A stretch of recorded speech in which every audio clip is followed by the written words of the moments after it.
ಮುಂದಿನ ಪ್ರಸ್ತುತಿ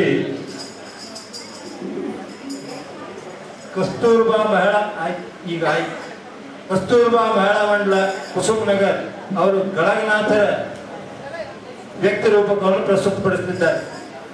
ಅದಾದ ಮೇಲೆ ಅಕ್ಕನ ಮಗ DC ಕಪ್ ಹರ್ವಾಡ್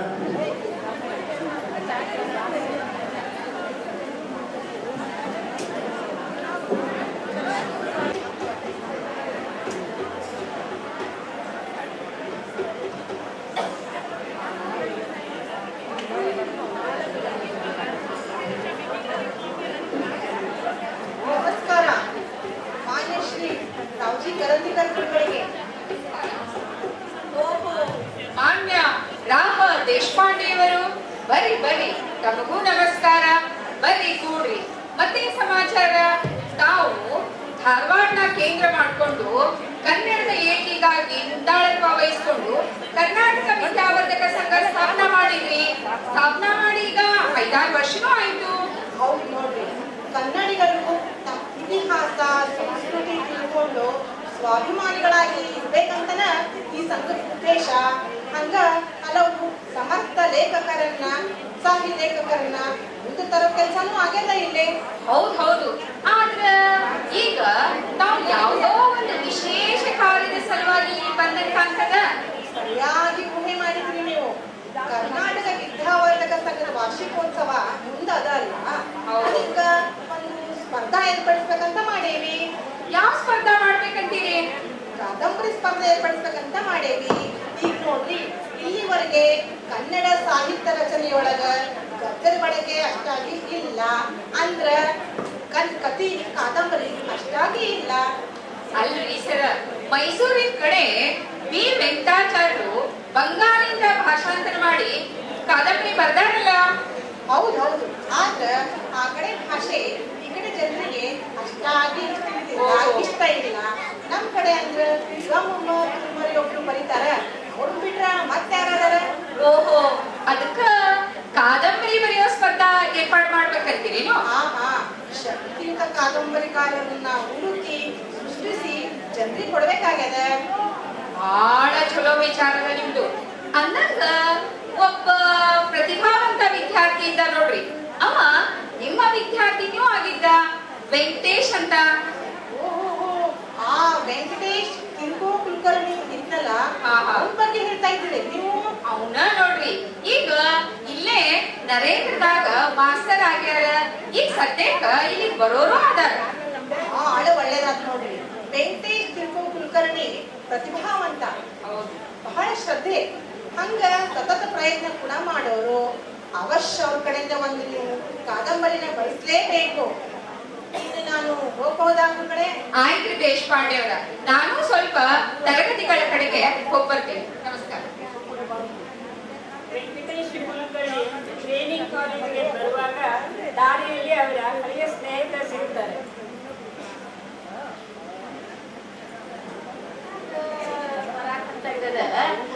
ನಮ್ಮ ಊರಿನ ವೆಂಕಟೇಶ್ ಕುಲಕರ್ಣಿ ಇದ್ದಂಗದ, ಬಹಳ ದಿವಸ ಆಯ್ತು. ನೀವು ಗಳಗನಾಥದ ವೆಂಕಟೇಶ್ ಕುಲಕರ್ಣಿ ಹೌದಲ್ಲ? ನಮಸ್ಕಾರ ರೀ ಪಾಟೀಲ. ಇವಾಗ ಏನ್ ಭಾಷೆ ಬರ್ತಾರ ನೋಡಿ. ಹಾವೇರಿ ತಾಲೂಕಿನ ವರದಾನದಿ ದಂಡಿಕಲ್ಲಿರೋ ಚಿಕ್ಕಹಳ್ಳಿ ಗಳಗನಾಥ ಅದ ನಮ್ಮೂರು. ಅಲ್ಲೇ ನಾವು ಹುಟ್ಟಿ ಬೆಳೆದದ್ದು. ಬಹಳ ರಮ್ಯವಾದ ಪರಿಸರ ಅದು. ಅಲ್ಲಿ ಪ್ರಕೃತಿ ಅಗಾಧ ಸೌಂದರ್ಯ ನನ್ ಮರಳು ಮಾಡಿಬಿಟ್ಟದ. ಊರ್ ದೇವ್ರು ಗಡಗೇಶ್ವರ ಅದಲ್ಲ? ಹಾ, ಆ ಸುಂದರವಾದ ಚಿಕ್ಕ ಗುಡಿ ಅದಲ್ಲ, ಅದ್ರ ಪೂಜಾತಿ ನಮ್ಮಲ್ಲಿ ತಂದಿದ್ದ. ಆ ಗಡಗೇಶ್ವರನ ಕೃಪೆಯಿಂದ ನಾನು ಮುಲ್ಕಿ ಪರೀಕ್ಷೆ ಚೆನ್ನಾಗಿ ಪಾಸ್ ಮಾಡಿದೆ. ನಿಮ್ಮ ಅಭ್ಯಾಸ ಪ್ರಯತ್ನ ಕಡಿಮೆ ಏನ್ರಿ? 7ನೇ ಜೊತೆಗೆ ಮುಲ್ಕಿ ಪರೀಕ್ಷಾ ಅಂದ್ರ ಬಾಳ ಮಹತ್ವದ ಪರೀಕ್ಷೆ ರೀ. ಅದ್ರಾಗ ಪಾಸ್ ಆಗೋದ ಕಠಿಣ. ಅಂತದ್ರಾಗ ನೀವು ಚಲೋ ಮಾರ್ಕ್ಸ್ ತಗೊಂಡ್ ಪಾಸ್ ಆದ್ರಿ. ಆಮೇಲೆ ಏನ್ ಮಾಡಿದ್ರಿ? ಆಮೇಲೆ ನಾನು ಧಾರವಾಡಕ್ಕೆ ಬಂದು ಗಂಡು ಮಕ್ಕಳ ಟ್ರೈನಿಂಗ್ ಕಾಲೇಜಿಗೆ ಸೇರಿದೆ. ಇಲ್ಲೇ ದೊಡ್ಡ ದೊಡ್ಡ ವಿದ್ವಾಂಸರಾದ ಮುಳಬಾಗಿಲು ಗುರುಗಳು, ರಾಹ ದೇಶಪಾಂಡೆ ಅವರು ಮತ್ತು ಪ್ರಿನ್ಸಿಪಾಲರಾದ ರಾವ್ಜಿ ಕರಂದಿಕರ್ ಗುರುಗಳು ಇಂಥ ಮಾರ್ಗದರ್ಶನದ ಕಲಿಯೋದಂದ್ರ ನನ್ನ ಭಾಗ್ಯ ನೋಡ್ರಿ. ಅಲ್ಲೇ ಬರಕ್ ಶುರು ಮಾಡಿದ್ರೇನ್ರಿ? ಕನ್ನಡ ಸಾಹಿತ್ಯ ರಚನೆಯೊಳಗ ಅವಾಗ್ನ ಆಸಕ್ತಿ ಇತ್ತು, ಆದ್ರೂ ಅಷ್ಟು ಗಂಭೀರವಾಗಿ ಶುರು ಮಾಡಿದ್ದಿಲ್ಲ. ಶಿಕ್ಷಕ ಕೊರತೆ ಅಂತ ಆಯ್ತು. ಧಾರವಾಡ ಸುತ್ತಮುತ್ತಲ ಹಳ್ಳಿಯೊಳಗ ಕೆಲಸ ಮಾಡಿ ಈಗ ನರೇಂದ್ರದಾಗ ಕನ್ನಡ ಸಾಲಿ ಮಾಸ್ತರ್ ಅಂತ ಕೆಲಸ ಮಾಡಿಕತ್ತೀನಿ. ಇವತ್ತು ಧಾರವಾಡಕ್ಕೆ ಬಂದಿರಿ? ನಾನು ಇವತ್ತು ನಮ್ಮ ಟ್ರೈನಿಂಗ್ ಕಾಲೇಜ್ನಾಗ ಪರಂದಿಕ ಗುರುಗಳನ್ನ ಭೇಟಿ ಆಗ್ಲಿಕ್ಕೆ ಬಂದೀನಿ. ಅವಾಗ ಬರ್ತಾನೆ ಇರ್ತೀನಿ. ಆಯ್ತು ಗುರುಗಳ, ಹಂಗಿದ್ರ ನಾನು ನಡಿಲ? ನಡೀರಿ. ನಿಮ್ಮನ್ನ ಭೇಟಿ ಆಗಿ ಬಹಳ ಸಂತೋಷ ಆಯ್ತು ನೋಡ್ರಿ. ನನಗೂ ಕೆಲಸ ಇದ್ರೆ ನಾನು ಹೊರಡ್ತೀನಿ. ನಡೀರಿ ನಡೀರಿ ನಡೀರಿ.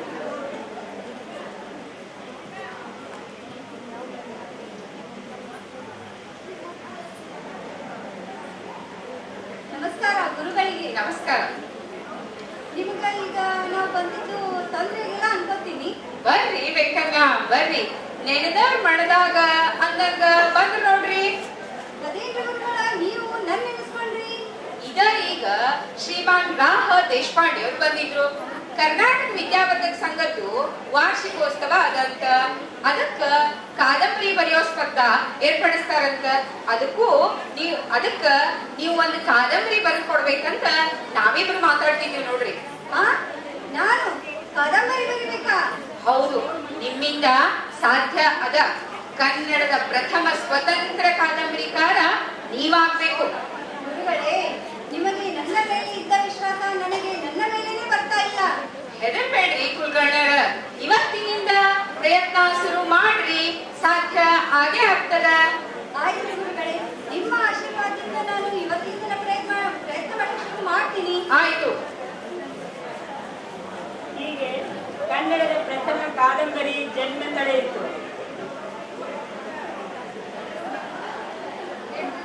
ಯಾವ ಕಡೆಯಿಂದ ಬರ್ತಾ ಇದ್ದೀರಿ? ನಾನು ಪುಸ್ತಕ ಓದಕ್ಕಂತ ಗ್ರಂಥಾಲಯಕ್ಕೆ ಹೋಗಿದ್ನ, ಅಲ್ಲಿಂದ ಬರ್ತಾ ಇದ್ದೀನಿ. ಅಲ್ಲಿ ರೇಖಾ ವೆಂಕಟೇಶ್ ಕುಲಕರ್ಣಿ ಅವರು ಇದ್ರಲ್ಲ, ಅವರು ತಮ್ಮ ಪ್ರಪ್ರಥಮ ಕಾದಂಬರಿ ಸಲುವಾಗಿ ತಿಂಗಳಿಗಟ್ಟಲೆ ಪರಿಶ್ರಮ ಪಟ್ಟರು. ಅದ್ರ ಫಲವಾಗಿ ನಾನು ನೋಡ್ರಿ ಒಂದು ಸ್ವತಂತ್ರ ಪ್ರಪ್ರಥಮ ಕಾದಂಬರಿ ರಚನೆ ಆಯಿತು. ಆ ಕಾದಂಬರಿ ಹೆಸರೇನಂದ್ರಿ? ಆ ಕಾದಂಬರಿ ಹೆಸರು ಪದ್ಮನಯನಿ ಅಂತ. ಅದ ನನ್ಗೆ ಗೊತ್ತಾಯ್ತು ಬಿಡ್ರಿ. ಮತ್ತ ಬೊಂಬಾಣ? ಕಾದಂಬರಿ ಸ್ಪರ್ಧೆ ಒಳಗ ಪದ್ಮನಯನೆಂದು ಬಹುಮಾನ ಪಡೆದಪ್ಪ ಆಯ್ತಾ. ಅಲ್ಲಿಗೆ ಕನ್ನಡ ಸಾರಸ್ವತ ಲೋಕದ ಕಾದಂಬರಿ ನವಿಲು ಗರಿಬಿಚ್ಚಿ ಕುಳಿದಂಗಾತು. ಪದ್ಮನಯನೆ ಅದ್ಭುತ ರಮ್ಯ ಕಥಾನಕದ ನಾಟಕ ಅಂತ ಬಳಕೆಗೂ ಪಾತ್ರವಾಯಿತು ನೋಡ್ರಿ.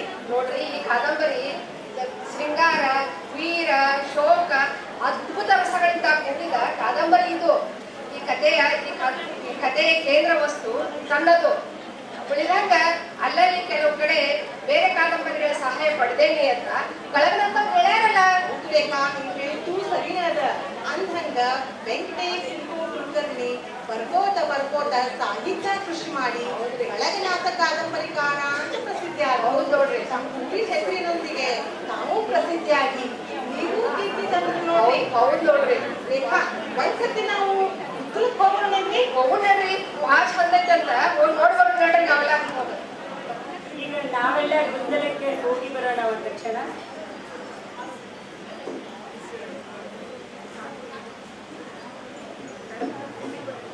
ಸಮಯದ ಬೆಳಗಿನ ಜಾವಕ್ಕ ಮೂಡಲ ಕೆಂಪಾದಾಗ ಕರಿಮೂಡಿ ಬರುವಾಗ ಹಾರಾಡಿ ಅಳತಾಗ ಜೋ ಜೋ. ಅಲ್ರಿ, ಬಾವಿ ಮೇಲೆ ಗದ್ದಾಗೋಕ್ಕಿಂತ ಮುಂಚೆನ ಒಂದ್ ಬಿತ್ತಿ ನೀರು ತಂದ್ಬಿಟ್ಟು ಪೂಜಾಕ್ ತಂದ್ಬಿಡ್ತೇನಿ ಅಂತ ಬಂದ್ರಿ. ಆದ್ರೆ ನೀವು ನೋಡಿದ್ರೆ ಜಗಳ ಹಳ್ಕೋತ ನಿಂತಿರಲ್ಲ. ಬರ್ರಿ, ಇಬ್ರು ಕೂಡ ಬಾವಿ ಹೋಗೋಣ. ಇವತ್ತ ಆ ಶಾಂತನ ಮಗನಿಗೆ ದೊಡ್ಡ ಹಾಕ್ತಾರಲ್ಲ, ಅವಾಗ ಹಾಡಿಗಾಗ್ತದೋ ಅಂತ ನೆನ್ಪು ಮಾಡ್ಕೊತಿದ್ದೆ. ಅಲ್ರಿ, ನೆನಪು ಮಾಡ್ಕೊಳಕ್ಕೆ ಇನ್ನೂ ಬಹಳ ಮಹತ್ವದ ವಿಷಯಗಳದಾವ. ಇಲ್ಲೇ ನಮ್ಮ ಹಳ್ಳಿ ಕೂತ್ಲದ ಅಲ್ಲ, ಅಲ್ಲೇ ಬ್ಯಾಸ್ಗಿ ಒಳಗ ಬಹಳ ನೀರಿ ತ್ರಾಸ ಇತ್ರಿ. ಆ ತ್ರಾಸ 1904 ಈ ಗಳಗನಾಥ್ ಮಾಸ್ತರು ನಮ್ಮೂರ್ ಶಾಲೆಗೆ ಪ್ರಧಾನ ಗುರುಗಳಾಗಿ ಬಂದರಿ. ಈ ಊರಾಗಿನ ನೀರಿನ ತ್ರಾಸ ನೋಡಿದ್ರಿ, ನೋಡಿ ಊರ್ ಹಿರಿಯರ್ನೆಲ್ಲ ಕೂಡಿಸಿದ್ರಿ. ಅದರ ಜೊತೆಗೇನ ತಮ್ಮ ಶಾಲೆ ಮಕ್ಕಳನ್ನೂ ಕೂಡಿಸ್ಕೊಂಡು ಒಂದ್ ದೊಡ್ಡ ಬಾವಿ ಕಚ್ಚೇ ಬಿಟ್ರ ನೋಡ್ರಿ. ಹೌದು ನೋಡ್ರಿ, ಅವ್ರ ಶಿಸ್ತಿನ ಕೆಲಸಕ್ಕೆ ಮೆಚ್ಚಿ ಇಂಗ್ಲಿಷ್ ಸಾಹೇಬರು ಮೆಚ್ಚಿಗೆ ಪತ್ರನೂ ಕೊಟ್ರು. ಅದು ಇನ್ನೂ ಮಕ್ಕಳು ಶಾಲ್ಯಾಗ ಅದಲ್ಲ. ಸರಿ, ಆದ್ರೆ ಇಲ್ಲೇ ಅಗಡಿ ಅಂತ ಊರ್ ಅದ ಅಲ್ಲ, ಅಲ್ಲೇ ಆನಂದವನ ಅಂತ ದೊಡ್ಡ ಮಠ ಅದ ನೋಡ್ರಿ. ಅಲ್ಲೇ ನೋಡ್ರಿ, ಪೂಜೆ ಶೇಷಾಚಲ ಸಭ್ಯರು ಅಂತ ಒಬ್ಬ ಸಾಧು ಇದ್ರು. ಅವ್ರ ಪ್ರಭಾವನ ನಮ್ಮ ಈ ಗಳಗನಾಥರ ಮೇಲೆ ಆತ್ ನೋಡ್ರಿ. ಹೌದಾ? ಗಳಗನಾಥರಿಗೆ ಒಬ್ಬ ಮಗಳಿದ್ಲಂತಲ್ಲ, ಅಕ್ಕಿ ಹೆಸರು ಸುಗದಾ ಅಂತ ಕೇಳಿದ್ದೆ.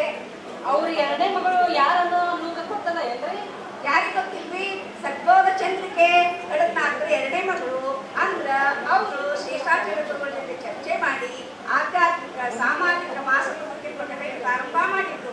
ಈ ಪತ್ರಿಕೆನ ಬೇರೆ ಮೊದಲಿದ್ದಂಗೆ ಸರಿ ಬಿಡ್ರಿ, ಆದ್ರ ಈ ಪತ್ರಿಕೆಗೆ ಪ್ರೇರಣಾ ಹೆಂಗ ಹಾಕೋನು ಗೊತ್ತದ ನಿಮಗ? ಹೇಳ್ತೀನಿ ನೋಡ್ರಿ. ಅಗ್ನಿ ಆನಂದವನ ಮಠದಾಗ ವೈದಿಕ ಪಾಠಶಾಲಾ ಅದ, ಅದನ್ನು ಬೆಳಗ್ನಾಕ ಶುರು ಮಾಡಿದ್ರು. ಆದ್ರ ಅದ್ರ ವೆಚ್ಚ ಖರ್ಚು ಎಲ್ಲ ಮಟ್ಟಕ್ಕೆ ಪಾರ ಆದ್ರು ಅಂತ ಗುರುಗಳು ಎಲ್ಲಪ್ಪ ಅನ್ನೋ ಕುಲಕರ್ಣಿ ಅನ್ನೋನ ಬೆಳಗ್ನಾಥರನ್ನ ಕರೆಸಿ ಚರ್ಚೆ ಮಾಡಿ ಮಾತಾಡ್ತಾರ. ಈ ಮಾಸಪತ್ರಿಕೆ ಯೋಜನೆನ ಬೆಳಗ್ನಾಥರು ಮುಂದಿಡ್ತಾರ. ಸರಿ ಬಿಡ್ರಿ, ಈಗ ನಮ್ಮ ಗಳಗನಾಥ್ ಮಾಸ್ತರು 1908 ಮಾರ್ಚ್ದೊಳಗ ಈ ಸಂಬೋಧ ಚಂದ್ರಿಕೆ ಅನ್ನೋ ಪತ್ರಿಕೆಯನ್ನ ಪ್ರಕಟ ಮಾಡಿ ಈ ನಮ್ಮ ಪತ್ರಿಕೋದ್ಯಮದೊಳಗೂ ಹೆಜ್ಜೆ ಇಟ್ಟ ಬಿಟ್ರು ನೋಡ್ರಿ. ಈ ಮಾಸಪತ್ರಿಕೆ 3 ವರ್ಷಕ್ಕೂ ಹೆಚ್ಚು ನಡೆದ ಸ್ಥಾಪನೆ ಮಾಡಿದ್ರಿ. ಒಬ್ಬ ಶಿಕ್ಷಕರಾಗಿ ಏನೆಲ್ಲ ಮಾಡಿದ್ರು ಎಲ್ಲರೂ ಹಿಂದೆ ಬಿಡೋ ಇಷ್ಟ ಅಲ್ಲೇ ಇದ್ರಿ. ಸರಿ ಬಿಡ್ರಿ ಚಿತ್ರಕ್ಕ, ಅವ್ರ ನೆನಪು ಮಾಡ್ಕೊಳ್ಳಿಕ್ಕೆ ಇನ್ನೂ ಬಹಳ ಮಹತ್ವದ ವಿಷಯಗಳದಾವ. ಈ ಪತ್ರಿಕೆ 100 ವರ್ಷ ನಡೀತು ಅಂದ ಮೇಲೆ ಇದೊಂದು ದೊಡ್ಡ ಹೆಮ್ಮೆ ವಿಷಯನ ಆಯ್ತು ನೋಡ್ರಿ. ಸಂತೋಷ ಆಗ್ತದೆ. ಬರ್ರಿ, ಬೆಳಗ್ನಾಥರ ಬಾವಿಯಿಂದನ ಆಯ್ತು ನೀಟ್ಕೊಂಡು ಹೋಗಿ ಬರ್ರಿ.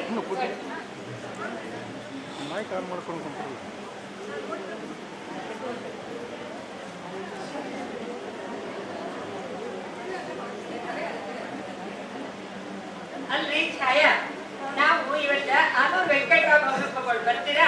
ಅಲ್ಲಿ ವಿಶೇಷ ಕಾರ್ಯಕ್ರಮ ಅದ. ಹೌದೇನ್ರಿ ಶಕುಂತಲಾ? ನಡ್ರಲ್ಲ ಹೋಗೋಣ ಮತ್ತ ಅಲ್ಲೇ. ಆಯ್ತು, ಹೋಗೋಣ.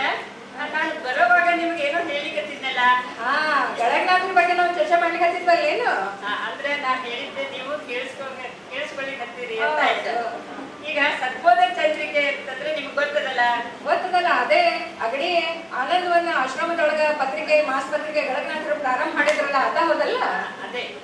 ಅದ್ರೊಳಗ ಮೊಟ್ಟ ಮೊದಲು ಚಿದಂಬರ ಚರಿತ್ರೆಯನ್ನ ಧಾರಾವಾಹಿಯಾಗಿ ಪ್ರಕಟ ಮಾಡ್ಲಿಕ್ಕೆ ಹತ್ತಿದ್ರು. ಹೌದು. ಆಮೇಲೆ 1909 ಮತ್ತು 10ರೊಳಗ ಒಂದು ಹೊಸ ಧಾರಾವಾಹಿಯನ್ನ ಪ್ರಾರಂಭ ಮಾಡಿದ್ರು. ಅದ ಕಮಾಲ್ ಕುಮಾರಿ ಅನ್ನೋ ಇಂತಹ ಐತಿಹಾಸಿಕ ಕಾದಂಬರಿ ಹೌದಲ್ರಿ? ಅದ ನೋಡ್ರಿ ನೀವು ಹೇಳೋದು. ಗಳಗನಾಥನು ಮರಾಠಿಯೊಳಗ ಒಂದು ಪುಸ್ತಕ ಓದಿರ್ತಾರ, ಗಡ್ ಆಲ ಪಡ್ ಸಿಂಹ ಗೆಲ ಅಂತ ಹೇಳದ್ದು. ಅದನ್ನ ಕನ್ನಡಕ್ಕೆ ಅನುವಾದ ಮಾಡಿ ಅವರು ಪ್ರಕಟ ಮಾಡ್ತಾರೆ. ಇದ್ರೊಳಗೆ ಏನಿದೆ ಅಂತಂದ್ರ, ಶಿವಾಜಿ ಕಡೆ ಒಬ್ಬ ಶೂರ ಸರದಾರ ತಾನಾಜಿ ಅಂತ ಹೇಳಿ ಇರ್ತಾನೆ. ಅವ ತನ್ನ ಜೀವನ ಬಲಿ ಕೊಟ್ಟು ಮೊಘಲರ ಅಧೀನದೊಳಗಿರುವಂತಹ ಸಿಂಹಗಳನ್ನ ಗೆದ್ದು ಬಿಡ್ತಾನೆ. ಇದ್ರೊಳಗ ಕಮಲಕುಮಾರಿ ಅನ್ನಾಕಿ ತನ್ನ ಗಂಡನನ್ನ ಕಳ್ಕೊತಾಳ. ದುಷ್ಟ ಉದಯ ಭಾನುವಿಗೆ ಸೆರೆ ಸಿಗ್ತಾಳ. ಆಕಿ ಬಿಡುಗಡೆ ಆದ ನಂತರ ಸಹಗಮನ ಹೋಗ್ತಾಳ. ಆ ಕಥೆ ಇದ್ರೊಳಗದ. ಆದ್ರ ನಂಗೆ ಇದು ಯಾಕೋ ಸರಿ ಅನ್ಸೋಲ್ ನೋಡ್ರಿ ಶಕುಂತಲಾ ಅವ್ರೆ. ಕಮಲ್ ಕುಮಾರಿ ಗಂಡ ಸತ್ ನಂತರ ಸಮಾಜ ಸೇವಾ, ದೇಶ ಸೇವಾ ಅಂತ ಮಾಡ್ಕೋತ ತನ್ನ ಉಳಿದ ಜೀವನ ಕಳಿಬಹುದಾಗಿತ್ತಲ್ಲ. ಹಂಗ ಬಿಟ್ಟು ಸಹಗಮನ ಹೋದಂಗ ಗಳಗನಾಥರು ಯಾಕೆ ತೋರಿಸಿದ್ರು? ಅಲ್ರಿ ಛಾಯಾ, ಇದು ಅವಾಗಿನ ಕಥೆಯಲ್ಲ. ಅದಕ್ಕೆ ಈ ರೀತಿ ತೋರಿಸೋದು ಗಳಗನಾಥರಿಗೆ ಅನಿವಾರ್ಯ ಇತ್ತು. ಹೌದ್ ಬಿಡ್ರಿ, ನೀವ್ ಹೇಳೋದು ಖರೆ. ಆಗಿನ ಕಾಲಕ್ಕ ನಾವ್ ಈಗಿನ ಕಾಲಕ್ಕೆ ಜೋಡಣೆ ಮಾಡ್ಲಿಕ್ಕೆ ಸಾಧ್ಯ ಆಗೋದಿಲ್ಲ. ಮತ್ತ ಅವರು ಇನ್ನೊಂದೆರಡು ಕಾದಂಬರಿ ಕೇಳಿರೇನ, ರಾಣಿ ಮೃಣಾಲಿನಿ ಮತ್ತ ವೈಭವ ಅಂತ ಹೇಳಿ ಕಾದಂಬರಿ ಅವರು ಹೇಳ್ಬೋದಲ್ರಿ ಅವೆಲ್ಲ? ಅವನ್ನೂ ಈಗ ಧಾರಾವಾಹಿಯಾಗಿ ಪ್ರಕಟ ಮಾಡ್ಲಿಕ್ಕೆ ಹತ್ತಿರ. ಆಮೇಲೆ ಅವ್ರದ್ದು ಪ್ರಥಮ ಕಾದಂಬರಿ ಅದ ಅಲ್ರಿ, ಪದ್ಮನಯನ ಹೌದಲ್ರಿ? ಪದ್ಮನಯನೇನೂ ಸಹ ಧಾರಾವಾಹಿಯಾಗಿ ಪ್ರಕಟ ಮಾಡ್ಲಿಕ್ಕೆ ಹತ್ತಿದ್ರು. ಇಲ್ಲಿಗೆ ಅಂತಂದ್ರ ಸದ್ಬೋಧ ಚಂದ್ರಿಕೆಯ ಚಂದಾದಾರರು 14,000 ಮುಟ್ಟಿದ್ರು.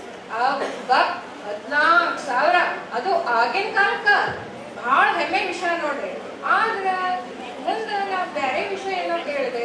1915ರೊಳಗ ಅಗಡಿ ಆನಂದವನದ ಸಾಧು ಶ್ರೀ ಶೇಷಾಚಾರ್ಯರು ದೇಹ ತ್ಯಾಗ ಮಾಡ್ಬಿಟ್ರಂತಲ್ಲ.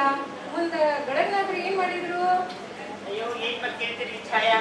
ನಿಜವಾಗಿಯೂ ಗಳಗನಾಥರು ತಮ್ಮ ಆಧ್ಯಾತ್ಮ ಗುರುಗಳನ್ನು ಕಳ್ಕೊಂಡು ಅಕ್ಷರಶಃ ಅನಾಥರಾಗ್ಬಿಟ್ರು. ಅದೆಲ್ಲ ಸರಿ, ಆಮೇಲೆ ಸಹಿತ ಅವರು ಅಲ್ಲೇ ತಮ್ಮ ಚಟುವಟಿಕೆ ಮುಂದುವರಿಸಿದ್ರು. ಹೆಂಗ? ಇಲ್ಲಿ ಆನಂದವನದ ಅಧಿಕಾರಿ ವರ್ಗದವ್ರ ಜೊತೆಗೆ ಒಂದು ಸಣ್ಣ ವಿರಸ ಆಗ್ತದೆ. ಬೇಜಾರಾಗಿ ಹಾವೇರಿಗೆ ಬಂದ್ಬಿಡ್ತಾರೆ. ಆಮೇಲೆ ಮುಂದ ಹಾವೇರಿ ಒಳಗೂ ಬಹಳ ಕೆಲಸ ಮಾಡಿರ್ಬೇಕಲ್ಲ ಅವ್ರ ಮತ್ತ? ಕೇಳ್ತಿರೇನು? ಅಲ್ಲಿ ಸಹ ವೈದಿಕ ಪಾಠಶಾಲೆ ಶುರು ಮಾಡ್ತಾರ, ಗೋಶಾಲೆ ಶುರು ಮಾಡ್ತಾರ, ಮತ್ತೊಂದು ಆನಂದವನದ ಪ್ರತಿಕೃತಿನೇ ನಿರ್ಮಾಣ ಮಾಡ್ಬಿಡ್ತಾರ ಅಲ್ಲಿ. ಖರೆ ಅದ. ಅಷ್ಟೇ ಅಲ್ಲ, ಸದ್ಗುರು ಅನ್ನೋ ಪತ್ರಿಕೆ ಕೂಡ ಅಲ್ಲಿ ಪ್ರಾರಂಭ ಮಾಡಿದ್ರು. ನಂತರ ಗಳಗನಾಥ ಸರಸ ಗ್ರಂಥಮಾಲಾ ಅಂತ ಹೇಳಿ ಅದರಿಂದ ಕಾದಂಬರಿ ಕೂಡ ಅವ್ರು ಪ್ರಕಟ ಮಾಡಿದ್ರು ನೋಡ್ರಿ, ಹೌದಲ್ಲ? ಹೌದು. ಮತ್ತೆ ಇನ್ನೊಂದು ಅವ್ರ ಮಹತ್ವದ ಕೃತಿ ಅಂತಂದ್ರೆ ಮಾಧವ ಕರುಣಾ ವಿಲಾಸ ಅಂತ ಹೇಳಿ ಇದನ್ನ 1923 ಪ್ರಕಟ ಮಾಡ್ತಾರೆ. ಇದನ್ನು ಸಹ ಐತಿಹಾಸಿಕ ಕಾದಂಬರಿನೇ ಅದ. ಮಾಧವಾಚಾರ್ಯರು ಹಕ್ಕಬುಕ್ಕರನ್ನ ಸೇರಿಸ್ಕೊಂಡು ವಿಜಯನಗರ ಸಾಮ್ರಾಜ್ಯ ಸ್ಥಾಪನೆ ಮಾಡಿದ ಕಥೆ ಅದ ಇದು. ನಾನು ಇನ್ನೊಂದು ಅವ್ರ ಕಾದಂಬರಿ ಓದೇನ್ರಿ, ಕುಮುದಿನಿ ಅಂತ ಹೇಳಿ. ಅದು ನಮ್ಮ ಕನ್ನಡ ಇತಿಹಾಸಕಾರ ಎಚ್.ಎಂ. ನಾಯಕನ್ ಕಥೆ ಅವರು ಬಹಳ ಚಂದ ಬರ್ದಾರ ನೋಡ್ರಿ. ಇದು ಬೆಳಗನಾಥರ ಅತಿ ಸುಂದರವಾದ ಕೌಶಲ್ಯಪೂರ್ಣವಾದ ಕೃತಿ ಅಂತ ಹೇಳ್ಬಾರ್ದು. ಅದ್ರ ಶೈಲಿ ಹೆಂಗಿದ್ ಗೊತ್ತೇನ್ರಿ ಶಕುಂತಲ? ಮೊದಲನೇ ಪುಟ ಓದ್ಲಿ ಶುರು ಮಾಡಿದ್ರೆ ಕಡಿ ತನಕ ಅದು ಬಿಡು ಹಂಗೆ ಇದ್ದಿದ್ದಿಲ್ಲ. ಮನ್ಯಾಗ ಎಲ್ಲಾ ಕಡೆ ಬೆಳ್ಕೊಂಡು ನಾ ಕೂತ್ ಓದೇ ಬಿಟ್ಟೆ ನೋಡ್ರಿ ಅದನ್ನ. ಅವರ ಭಾಷಾ ಶೈಲಿನೇ ಹಂಗದರಿ. ಅದೇ ರೀತಿ ಅವರು ರಜಪೂತರು, ಮರಾಠರು ಅನೇಕ ದೇಶಭಕ್ತಿ ಕಾದಂಬರಿಗಳನ್ನ ಬರೀತಾರೆ. ಖರೆ ಅದ, ಇಷ್ಟೆಲ್ಲ ಆಯ್ತು. ಆದ್ರ ನನಗೊಂದು ವಿಚಾರ ಭಾಳ ತಲೆ ತಿನ್ನಿಕತ್ತದ ನೋಡ್ರಿ. ಅವರು ಕನ್ನಡ ಶಾಲಿ ಮಾಸ್ತರ್, ಗಡಗನಾಥ್ ಸರ್ ಅಂತಾನೆ ಪ್ರಸಿದ್ಧಿ. ಇಷ್ಟೆಲ್ಲ ಖರ್ಚು ಹೆಂಗ್ ನಿಭಾಯಿಸ್ತಿದ್ರು ಅವರು? ಅಲ್ರಿ ಛಾಯಾ, ಈಗ ನೋಡ್ರಿ ಇವತ್ತಿನ ಕಾಲದೊಳಗ ಇಷ್ಟೊಂದು ಜನ ವಿದ್ಯಾವಂತರಿದ್ದಾರೆ ಅಂದ್ರೂ ಓದೋರ್ ಸಂಖ್ಯೆ ಬಹಳ ಕಡಿಮೆ. ಖರೇನೆ ಅದ. ಅಂತಾದ್ರು ಅವಾಗಿನ ಕಾಲದಾಗ ವಿದ್ಯಾವಂತರ ಸಂಖ್ಯಾನೇ ಕಡಿಮೆ, ಇನ್ನ ಕೊಂಡು ಓದೋರ್ ಸಂಖ್ಯೆ ಅಂತೂ ಕೇಳುವಲ್ಲೇ. ಹೌದ್ ಬಿಡ್ರಿ. ಅವ್ರ ಪರಿಸ್ಥಿತಿ, ಗಡಗನಾಥ ಪರಿಸ್ಥಿತಿ ಏನಾಗಿರ್ಬೇಕು ಸ್ವಲ್ಪ ವಿಚಾರ ಮಾಡ್ರಿ. ನೋಡ್ರಿ ಏನಾಗಿರ್ಬೇಕು? ಕನ್ನಡಿಗರೇ, ಕೊಳ್ಳಿರಿ. ನೀವು ಸರಸ ಕಾದಂಬರಿಗಳು. ನಿಮ್ಮ ಜ್ಞಾನ ವೃದ್ಧಿಯಾಗ್ತದೆ. ಕನ್ನಡ ಸಾಹಿತ್ಯ ಉದ್ಧಾರ ಆಗ್ತದೆ. ನಿಮ್ಮ ಮನೆಯ ಬಾಗಿಲಿಗೆ ಬಂದಿದ್ದೇನೆ. ಕೊಳ್ಳಿರಿ ಕನ್ನಡಿಗರೇ, ಈ ಕಾದಂಬರಿಗಳನ್ನು ಕೊಳ್ಳಿರಿ. ಕಾದಂಬರಿಗಳನ್ನು ಕೊಳ್ಳಿರಿ. ಕೊನೆಗೂ ಗಡಗನಾಥರು ಸಾಲವನ್ನು ತೀರಿಸಲಾಗದೆ ಬೆಂಗಳೂರಿನಲ್ಲಿ 1942 ಮಾರ್ಚ್ 4ರಂದು ನಿಧನರಾಗುತ್ತಾರೆ. ಹಾಗೂ ಅಲ್ಲಿ ನೋಡಿ ಕನ್ನಡ ಕಾದಂಬರಿ ಲೋಕಕ್ಕೆ ಧ್ರುವತಾರೆಯಾಗಿ ನಿಂತಿದ್ದಾರೆ.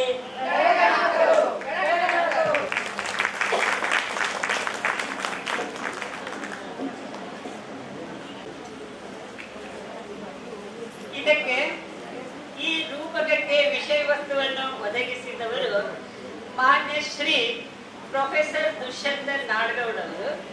ಅದನ್ನ ರೂಪಕವಾಗಿಸಿ ನಿರ್ದೇಶಿಸಿದವರು ಶ್ರೀಮತಿ ಶಕುಂತಲಾ ಮಂದಂಗಿ, ಪಾತ್ರವಹಿಸಿದ್ದನು ನಾನೇ.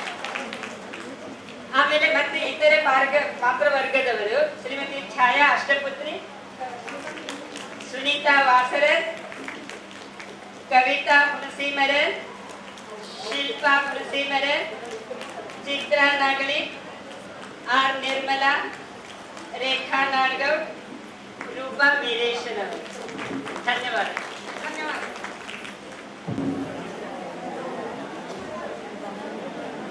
ಓಕೆ, ಇದರದ್ದು ಪ್ರಸ್ತುತಪಡಿಸಿರುವ ಗಡಗನಾಥರ ವ್ಯಕ್ತಿ ರೂಪಕ್ಕೆ ಸಾಧ್ಯ ಇರ್ತಕ್ಕಂಥ ಎಲ್ಲ ಮಹಿಳೆಯರಿಗೆ ವಂದನೆಗಳು. ಈಗ ಅಕ್ಕನ ಬಳಗದ ವತಿಯಿಂದ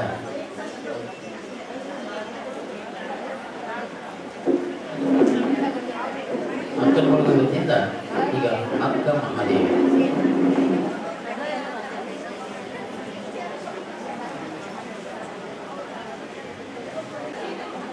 ಅಕ್ಕನ ಬಳಗದ ಒಂದು ರೂಪಕ ಮುಗಿದ ಮೇಲೆ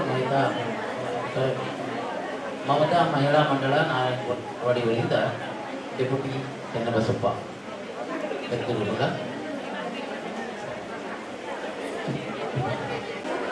ಎಲ್ಲರಿಗೂ ನಮಸ್ಕಾರ.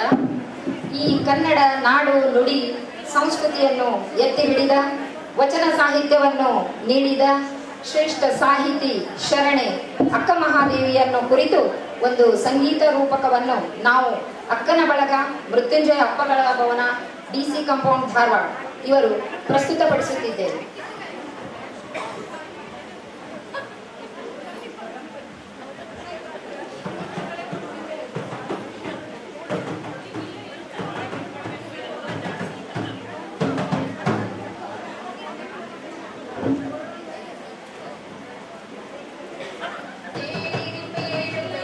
ಅಕ್ಕ ಮಹಾದೇವಿಯ ಚರಿತವನ್ನು ನಿಮಗೆಲ್ಲ ಬಾಳೆಯ ಮನಗಳು ಬೇಗನೆ ಮಲ್ಲಿಕಾರ್ಜುನನು ಬೆಳೆ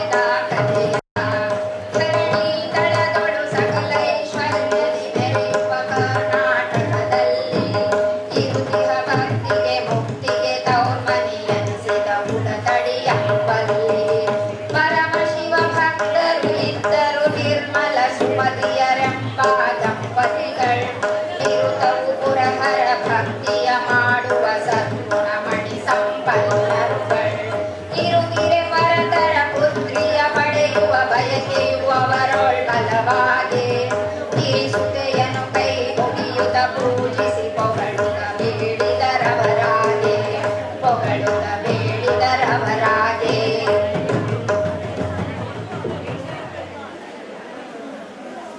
ಸುಮತಿ, ಆ ದಯಾಮಯನಾದ ಶಿವನಿಗೆ ನಮ್ಮ ಮೇಲೆ ಎಂದು ಕರುಣೆ ಬರುವುದೋ ಏನೋ. ಈ ದಿನ ಬೆಳಗಿನ ಜಾವ ನಾನೊಂದು ಕನಸು ಕಂಡೆ ಸ್ವಾಮಿ. ಕನಸು? ಅದೆಂತಹ ಕನಸು ಸುಮತಿ? ಬಿಳಿ ಸೀರೆಯನ್ನುಟ್ಟ ತೇಜಸ್ವಿಯಾದ ಮುತ್ತೈದೆ ನಮ್ಮ ಮನೆಗೆ ಬಂದಿದ್ದಳು. ತೇಜಸ್ವಿ ಎಂದರೆ ಆಕೆ ಹೇಗಿದ್ದಳು? ದಟ್ಟವಾದ ವಿಭೂತಿ, ಮಧ್ಯದಲ್ಲಿ ಕುಂಕುಮ, ಕೊರಳಲ್ಲಿ ರಕ್ತದ ಹಾರ ಹಾಕಿಕೊಂಡ ದೇವತೆಯೇ ಇರಬೇಕು ಅಲ್ಲವೇ ಸುಮತಿ? ಇಲ್ಲ ಇಲ್ಲ, ಕೊರಳಲ್ಲಿ ರುದ್ರಾಕ್ಷಿಯ ಸರವಿತ್ತು. ಕೈ ಬಳೆಗಳ ನಡುವೆ ರುದ್ರಾಕ್ಷಿಯ ಕಂಕಣ ಕಟ್ಟಿತ್ತು. ಇನ್ನು ಕಪ್ಪು ಕೇಶರಾಶಿಯಂತೂ ಬೆನ್ನು ಮೇಲೆಲ್ಲ ಹರಡಿತ್ತು. ಕಣ್ಣುಗಳು ಸಾಕ್ಷಾತ್ ನಕ್ಷತ್ರಗಳಂತೆ ಹೊಳೆಯುತ್ತಿದ್ದವು. ಆಕೆ ಏನಾದರೂ ಮಾತನಾಡಿದಳೆ ಸುಮತಿ ನಿನ್ನ ಜೊತೆಗೆ? ಅವಳು ಸಮೀಪಕ್ಕೆ ಬಂದ ಹಾಗೆ ನನಗೆ ಅವರ್ಣನೀಯವಾದ ರೋಮಾಂಚನವಾಯಿತು. ಈ ಮನೆ, ಮಠ, ಈ ಜಗತ್ತು ಒಂದೊಂದೇ ದೂರ, ಬಹುದೂರ ಸಾಗಿದಂತೆ ಭಾಸವಾಯಿತು ಸ್ವಾಮಿ. ಆ ಕನಸಿನಲ್ಲಿ ನಾನು ನಿನ್ನ ಜೊತೆ ಇರಬೇಕಲ್ಲವೇ? ನೀವು ಇರಲಿಲ್ಲ ಬಿಡಿ. ಅವಳು ಬೆಳಕಿನ ಮುದ್ದೆಯಂತಿದ್ದ ಮೂರ್ತಿಯನ್ನು ನನ್ನ ಕೈಯಲ್ಲಿ ಇಟ್ಟು, ಇದು ನನ್ನ ಒಂದ ಶಕ್ತಿಯ ಮುಖ, ಹೆಣ್ಣುತನದ ಸಾತ್ವಿಕತೆಯನ್ನು ಲೋಕಕ್ಕೆ ಸಾರುವ ಸಾತ್ವಿಕ ಶಕ್ತಿಯ ರೂಪ ಎಂದು ಹೇಳಿದರು ಸ್ವಾಮಿ. ಅದಕ್ಕೆ ನೀನು ಏನು ಹೇಳಿದೆ ಸುಮತಿ? ಈ ಪಂಜೆಗೆ ಅಂಥ ಭಾಗ್ಯ ಉಂಟೆ ದೇವಿ ಎಂದೆ. ಆಗ ದೇವಿಯು ನೀನು ಪಂಜೆ ಎಂಬ ಕಳಂಕದಿಂದ ದೂರವಾಗಿ ಈ ಜಗತ್ತಿಗೆ ಒಂದಳಾದ ಮಗಳನ್ನು ಕಾಣುತ್ತಿ ಎಂದೆನ್ನುತ್ತಿದ್ದಂತೆಯೇ ಆ ಬೆಳಕಿನ ಮೂರ್ತಿಯು ನನ್ನ ದೇಹವನ್ನೆಲ್ಲ ವ್ಯಾಪಿಸಿದಂತಾಯಿತು ಸ್ವಾಮಿ. ಎಂಥ ಅಪೂರ್ವವಾದ ಕನಸು ಸುಮತಿ, ಅದ್ಭುತವಾದ ಕನಸು. ಈ ಕನಸು ನಮ್ಮ ಭಾಗ್ಯದ ಬಾಗಿಲು ತೆಗೆಯುವ ಮುನ್ಸೂಚನೆ ಏನೋ ಅನ್ನುವ ಹಾಗಿದೆ ಸುಮತಿ. ಸುಮತಿ, ನೀನೇ ಧನ್ಯಳು. ಸುಮತಿ, ನೀನೇ ಭಾಗ್ಯವಂತೆ. ಸುಮತಿ, ಭಾಗ್ಯವಂತೆ. ನಾವಿಬ್ಬರು ಭಾಗ್ಯವಂತರು ಸ್ವಾಮಿ. ತನ್ನಂತ ತೇಜೋಮಯವಾದ ಮಗಳನ್ನೇ ನಮಗೆ ಕರುಣಿಸುತ್ತಾಳೆ ಎಂದೆನಿಸುತ್ತಿದೆ ನನಗೆ. ಹೌದೌದು, ನೀ ಕಂಡ ಈ ಅಲೌಕಿಕವಾದ ಕನಸನ್ನು ನಮ್ಮ ಗುರುಗಳಾದ ಗುರುಸಿದ್ಧ ಸ್ವಾಮಿಗಳಿಗೆ ಹೇಳೋಣ. ನಡೆ ಸುಮತಿ.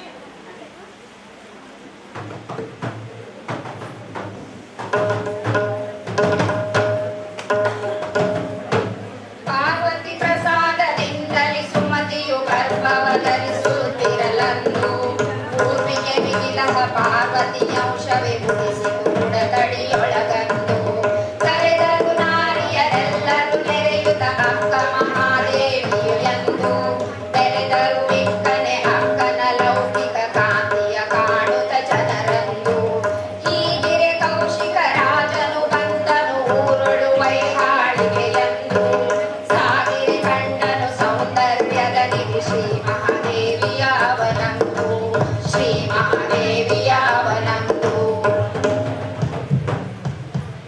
ಮಹಾದೇವಿ,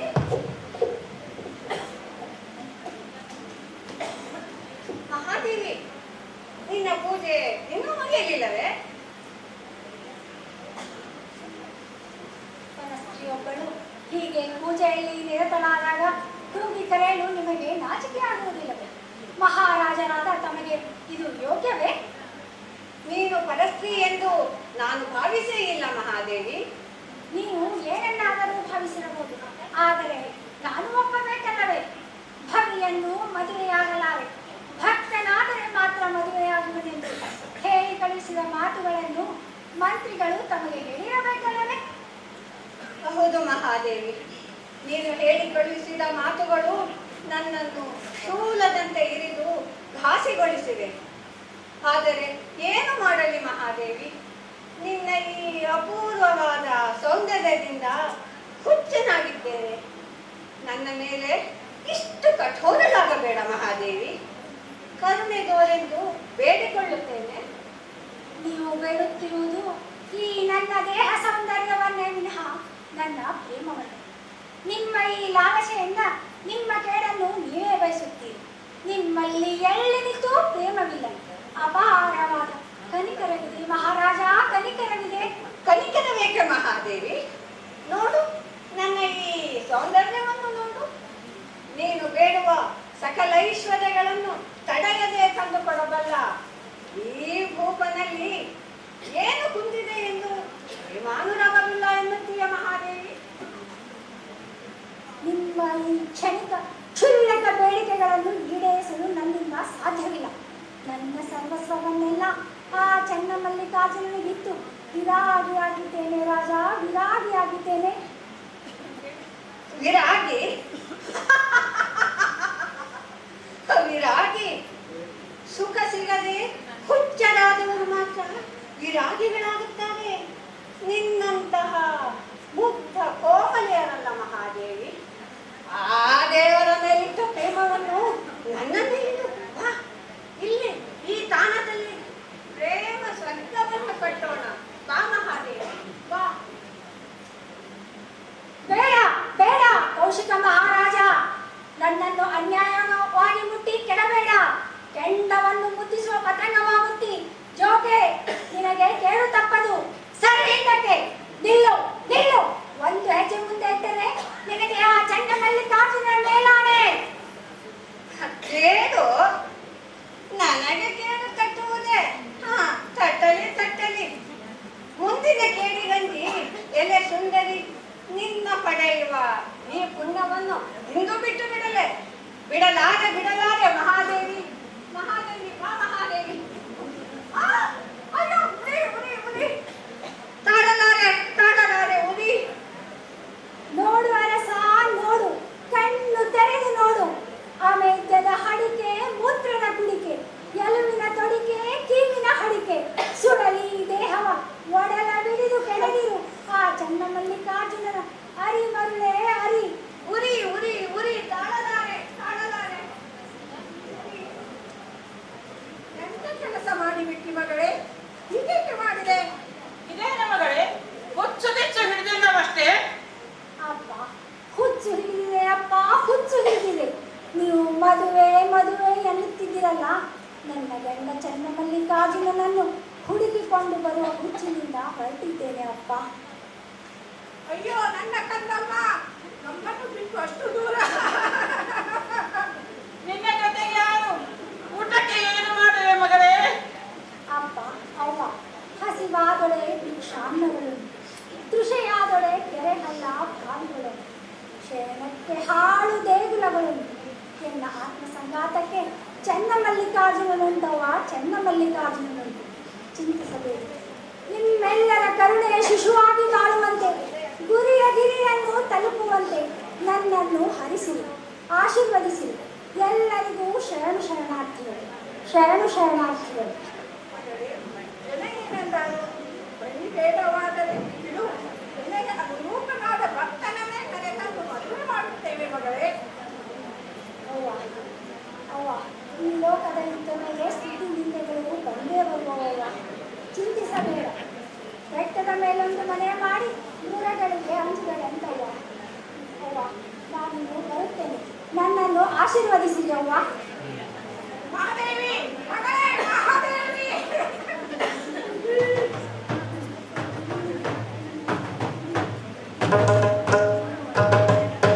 ತಾಯಿಯ ತಂದೆಯ ಮಾತನ್ನು ಕೇಳದೆ ಬಂದಳು ಶ್ರೀ ಕಲ್ಯಾಣಕ್ಕೆ. ಮಾಯೆಯ ಮದವನ್ನು ಛೇದಿಸಿ ನೀನೆಳೆದಳು ಸಂಸಾರಕ್ಕೆ. ಶರಣರು ನೆರೆದಿಹ ಅನುಭವ ಮಂಟಪ ಹೊಕ್ಕಳು ಅಕ್ಕನು ವಿರತಿಯತಿ. ನೆರೆದಿಹ ಶರಣರು ಬಂದಲೆ ಬಂದಿಹ ದೇವಿಯ ಕಂಡರು ಚಕಿತದಲ್ಲಿ. ದೇವಿಯ ಕಂಡರು ಚಕಿತದಲ್ಲಿ.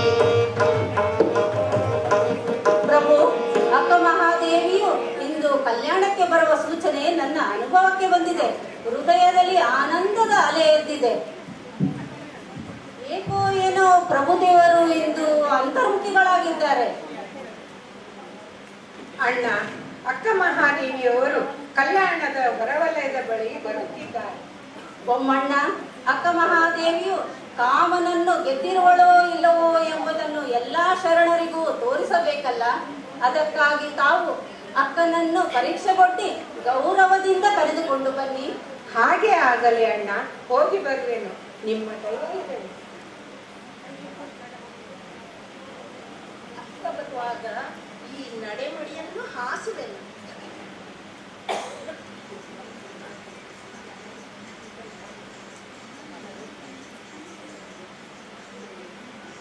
ಶರಣು ಮಹಾದೇವಿ ಅಕ್ಕನಿಗೆ.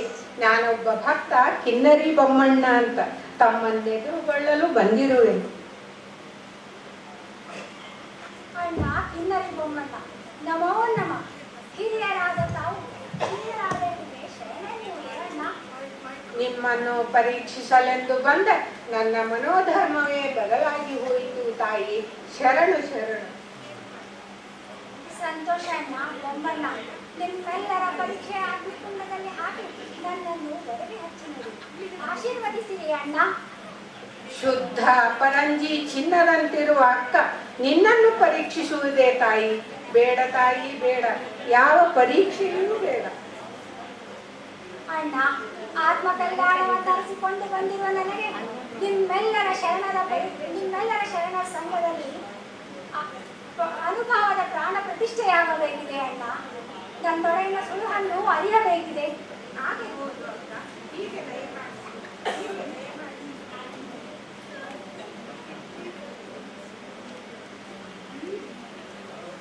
ಕಾಮಿಯಾಗಿ ನಿಷ್ಕಾಮಿಯಾದಳು, ಸೀಮೆಯಲ್ಲಿದ್ದು ನಿಸ್ಸೀಮೆಯಾದಳು. ಕವಿಯ ಸಂಗವ ತೊರೆದು ಭವಬಾಧೆಯ ಹರಿದಳು. ಬಸವಣ್ಣನೇ ಗತಿ ಎಂದು ಬಂದಾಗ ನಾನು ನದಿಯ ಹಾಸಿ ನಡೆಸಿದೆನು. ಆ ನದಿಯ ಸರ್ವಾಂಗಕ್ಕೆ ಒದ್ದಳು. ಆ ನದಿಯ ಬೆಳಕಿನಲ್ಲಿ ನಿರ್ಭಯನಾದಳು. ಕವಿದೇವರ ದೇವ ಮಹಾದೇವಿಯ ಬಸವಣ್ಣನ ಕೃಪೆಯಿಂದ ಅರಿದೆನೆಯ ಪ್ರಭುವೇ. ಅಕ್ಕ ಮಹಾದೇವಿ, ಬಾ ತಾಯಿ, ಇತ್ತ ಬಾರವ್ವ. ಶರಣಾರ್ಥಿ ಅಣ್ಣ. ಅಯ್ಯ, ನಿಮ್ಮ ಶರಣರು ಮೆಟ್ಟಿದ ಧರೆ ಪಾವನವಯ್ಯ. ಅಯ್ಯ, ನಿಮ್ಮ ಶರಣರಿದ್ದ ಪುರವೇ ಕೈಲಾಸವಯ್ಯ. ಅಯ್ಯ, ನಿಮ್ಮ ಶರಣರು ನಿಂದುದೇ ನಿಜ ನಿವಾಸವಯ್ಯ. ನಿಮ್ಮ ಶರಣ ಚನ್ನಮಲ್ಲಿಕಾರ್ಜುನಯ್ಯ. ನಿಮ್ಮ ಶರಣ ಬಸವಣ್ಣನಿದ್ದ ಕ್ಷೇತ್ರ ಅವಿಮುಕ್ತ ಕ್ಷೇತ್ರವಾಗಿ ನಾನು ಬಸವಣ್ಣನ ಶ್ರೀಪಾದಕ್ಕೆ ನಮೋ ನಮೋ ಎನ್ನುತ್ತಿದ್ದೇನಯ್ಯ. ನಮೋ ನಮೋ ನಮೋ ನಮೋ. ಪ್ರಭು, ಕಾಮನನ್ನು ಗೆದ್ದು ತನ್ನ ಪತಿ ಚನ್ನಮಲ್ಲಿಕಾರ್ಜುನನನ್ನು ಹುಡುಕಿಕೊಂಡು ಹೊರಟು ಅಕ್ಕ ಮಹಾದೇವಿಯು ಇಂದು ಅನುಭವ ಮಂಟಪಕ್ಕೆ ಬಂದಿದ್ದಾಳೆ. ಪ್ರಭು, ಉದ್ಯಮದ ಯೌವನವನ್ನೊಳಗೊಂಡ ಸತಿ ನೀನು ಇತ್ತಲೇಕೆ ಬಂದೆಯವ್ವ? ಸತಿ ಎಂದರೆ ಮುನಿವರು ನಮ್ಮ ಶರಣರು. ನಿನ್ನ ಪತಿಯ ಗುರುವು ಹೇಳಿದರೆ ಬಂದು ಕುಳ್ಳಿರು, ಇಲ್ಲವಾದರೆ ತೊಲಗು ತಾಯೇ. ನಮ್ಮ ಗುಹೇಶ್ವರ ಲಿಂಗದಲ್ಲಿ ಶರಣರ ಸಂಘ ಸನ್ನಿಹಿತವ ಬಯಸುವರೆ ನಿನ್ನ ಪತಿ ಯಾರೆಂಬುದು ಹೇಳ ಎಲೆಯವ್ವ. ತಂದೆ, ಹರನೇ ಗಂಡನಾಗಬೇಕೆಂದು ಅನಂತ ಕಾಲ ತಪಿಸಿದ್ದೆ ನೋಡ. ಈ ಜನ್ಮದಲ್ಲಿ ಅದು ಸಿದ್ಧಿಸಿದೆ. ಕನಕದ ತೋರಣ, ವಜ್ರದ ಕಂಬ, ಪವನದ ಚಪ್ಪರವ ನಿಕ್ಕಿದರು. ಮಿನುಗುವ ಪಚ್ಚೆಯ ನೆಲದಲ್ಲಿ ಕಂಕಣ ಕಟ್ಟುತ್ತಾ ಶೇಷೆಯ ನಿಕ್ಕಿದರು. ಸದಮಳ ಗುರುವೇ ದತ್ತಿಗನಾದರು. ಲಿಂಗವೇ ಆದನು ಮದುವಳಿದರು. ಮದುವೆಯ ಮಾಡಿದರೆಂಬವರು ಎಣ್ಣೆಯ ಚನ್ನಮಲ್ಲಿಕಾರ್ಜುನಗಳು. ಮಿಕ್ಕಿದ ಲೋಕದ ಗಂಡನಾರು ಎನಗೆ ಸಂಬಂಧಿಗಳಲ್ಲವಯ್ಯ ಪ್ರಭುವೇ, ನನಗೆ ಸಂಬಂಧಿಗಳಲ್ಲ. ಮಾತಿನ ಚಮತ್ಕಾರಕ್ಕೆ ನಮ್ಮ ಶರಣರು ಮರಳಾಗುವವರಲ್ಲ. ನಿನ್ನ ಚರಿತ್ರೆಯನ್ನು ಲೋಕ ಅರಿಯದಂದು ಭಾವಿಸಿದೆಯ ಮಹಾದೇವಿ?